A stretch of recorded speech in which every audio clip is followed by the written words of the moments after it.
আসসালামু আলাইকুম। আশা করছি আল্লাহর রহমতে সবাই খুব ভালো আছেন। আলহামদুলিল্লাহ আমিও খুব ভালো আছি। আমার গত ভিডিওটা যেখানে শেষ করেছি তারপরের থেকে এই ভিডিওটা শুরু করছি। গত ভিডিওতে আমি বাসায় আম্মুকে নামিয়ে দেওয়ার পর আবারও টেইলার্সে গিয়ে কাপড় আনার কথা বলেছিলাম। তো আজকের ভিডিওতে আমি সেটাই দেখাচ্ছি। তো আমার ভিডিওগুলো যারা নিয়মিত দেখেন তারা হয়তো দেখে থাকবেন। একটা ভিডিওতে আমি কাপড় সেলাই করতে দিতে গিয়েছিলাম আফমি প্লাজাতে, আর এখন সেখান থেকেই ড্রেসগুলো আনতে যাচ্ছি। আফমি প্লাজা অনেক স্বনামধন্য একটা মার্কেট চট্টগ্রামবাসীর জন্য। এখানে অনেক মানসম্মত জিনিস পাওয়া যায়। আর এখানে ঢুকেই যে ফুলের দোকানটা সামনে পড়ে সেটা কিন্তু অসম্ভব সুন্দর। এখানের ফুলগুলো যদি আমি কাছ থেকে অনেক সময় নিয়ে দেখাই তাও কিন্তু অনেক লম্বা একটা ভিডিও হয়ে যাবে। যাই হোক, সামান্য আমি একটু ভিডিও করেছি, কিন্তু এখানে কিন্তু ওরকম বোঝাই যাচ্ছে না ফুলগুলোর সৌন্দর্য। আমি যতবারই আসি বা আমার মতো আরও যেই আসেন না কেন তার অবশ্যই সবার অবশ্যই এই ফুলগুলো নজরে পড়বেই। আর এই তো আমি যেখানে টেলার্সটা যে তলায় টেলার্সটা আমি সেখানে চলে এসেছি। আর আসার আগে আম্মু ফোন করেছিল, জিজ্ঞেস করেছিল হয়েছে কি না ড্রেসগুলো।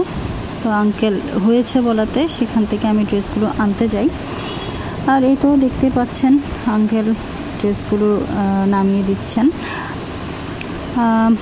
অন্যান্য দোকান থেকে এখানে সেলাইয়ের মজুরিটা কিন্তু একটু বেশি, তারপরও কেন যেন এবারের কাপড়গুলো আমার মানসম্মত মনে হয়নি, মন মতো হয়নি। আমি যতটুকু যেমন সেলাই করতে দিয়েছি অতটা আসলে ভালো পাইনি। আসলে আমার কাছে কাপড় সেলাই করতে দেওয়ার পর সেটা ঠিকঠাক মতো পাওয়া একটা লাকের ব্যাপার মনে হয়। কখনো ভালো পাওয়া যায়, ঠিকঠাক মতো মনের মতো হয়, আবার কখনো ঠিকঠাক হয় না। তো যাই হোক, খুব একটা অতিরিক্ত খারাপও হয়নি, মোটামুটি চলে এমন। তারপরে একটু আশাহত হয়েছি, কারণ অন্যান্য জায়গা থেকে যেহেতু সেলাইয়ের দামটা একটু বেশি, সেহেতু আমি আশা করতেই পারি ড্রেসটা একটু ভালোভাবে সেলাই হবে। আঙ্কেলগুলো ভাঁজ করে দিচ্ছিলেন, যেহেতু উনি ছাড়া আর কোনো কর্মচারী তখন উপস্থিত ছিলেন না। আর আমিও একটু ভিডিও করে নিচ্ছি। আর ভিডিও যদি নাই করি তাহলে বলেন কি দেখাবো ভিডিওতে, তাই জন্য আমি ভিডিও করছিলাম।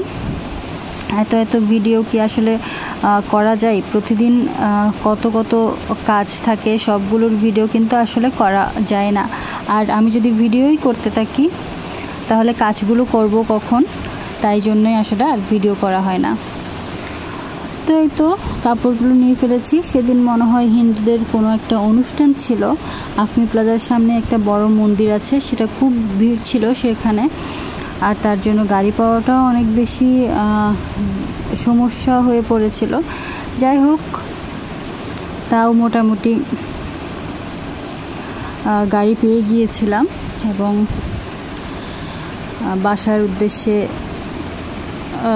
বাসায় আসার আগে অবশ্য আমি আরেকটা জায়গায় গিয়েছিলাম, আমি সেটা বলতে ভুলে গিয়েছি। এখান থেকে আমি কিছু জিনিস কিনে, এটাও বাসার সামনে একটা দোকান না, এটাও মার্কেট, কিন্তু ওখান থেকেই কিনেছি জিনিসগুলো। তো এগুলো নিয়েই বাসায় ফিরছিলাম। এখন গলির কাছাকাছি চলে এসেছি। আমার এই গলিটা তো আপনাদের অনেকেরই আসলে পরিচিত। আমার এই গলিটা আমার অনেক ভিডিওতে থাকেই, কারণ এদিক দিয়ে আমার আসা যাওয়া হয়। তো এই তো যেহেতু আমি পাবলিক ট্রান্সপোর্টে এসেছিলাম, সেহেতু রাস্তাতেই কিন্তু গাড়ি ছেড়ে দিতে হয়েছে অবশ্যই, বাকি পথটুকু হেঁটে আসতে হয়েছে। তো আজকের ভিডিওটা আমি এতটুকুই রাখছি।